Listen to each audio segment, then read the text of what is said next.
সালাম আলাইকুম ভাই, কি অবস্থা, কেমন আছেন?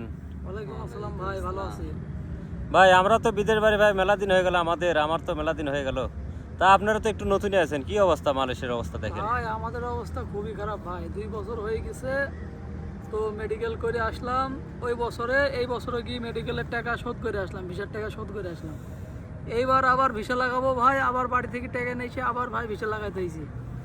এখন বলেন ভাই, আমরা কত বছরে ভিসা লাগাবো আর কত বছরে বাড়িতে টাকা পাঠাবো? আজ পর্যন্ত তো ভাই বাড়িতে টাকাই পাঠাইতে পারলাম না, শুধু ভিসাই লাগিয়ে যাচ্ছে। বাড়ির মানুষ মনে করছে হয়তো কাজ করি, টাকা দিছে না, কিন্তু এদিকে তো শুধু ভিসাই লাগিয়ে যাচ্ছে, বাড়িতে টাকাই দিতে পারলাম না ভাই। আর কতদিন এইভাবে অত্যাচারের মধ্যে থাকবে ভাই বলেন? একটা ভালো কোনো কাজও ঠিক করতেছেন না আপনারা, এত পুরাতন লোক হই। আর আমাদের এই বিপদ কে দেখবি ভাই বলেন তো?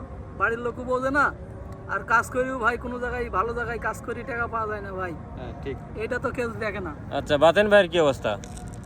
আমার কি অবস্থা ভাই, এই যে তারপরেও যে মানুষ এই যে এত হাহাকার, মানুষের পরিস্থিতি খুবই খারাপ। আমরা বললে অনেকে বিশ্বাস করে না।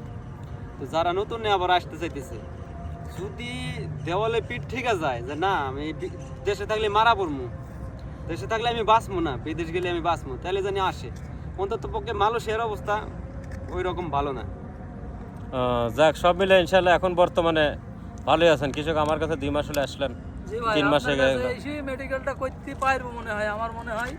এতদিন যাদের কাছে কাজ করেছি ভাই, টাকা পয়সা কেউ দেয়নি। আর আমাদের কোম্পানি নিয়ে এসে ভাই তো আমাদের 1 বছর বসেই থুইছে, আমাদের কাজে দিল না। তারপরেও আমাদের ভিসা লাগাইতে গিয়েও টাকা লেগেছে, পাসপোর্ট নিতে গিয়েও টাকা লেগেছে ভাই। আর যাক কতদিন? ভালোই, ইনশাল্লাহ সমস্যা নাই। যাক, সবাই শুনলেন, কথাটা সবাই মাথায় রাখবেন। যেসব স্বাস্থ্য ভাইয়েরা আসতে চাচ্ছেন, একটু হিসাব লিয়েস করে আসেন, কি করা যাবে আসে আন্তর। সবাই ভালো থাকবেন, আমাদের পেজটা ফলো করবেন। আসসালামু আলাইকুম।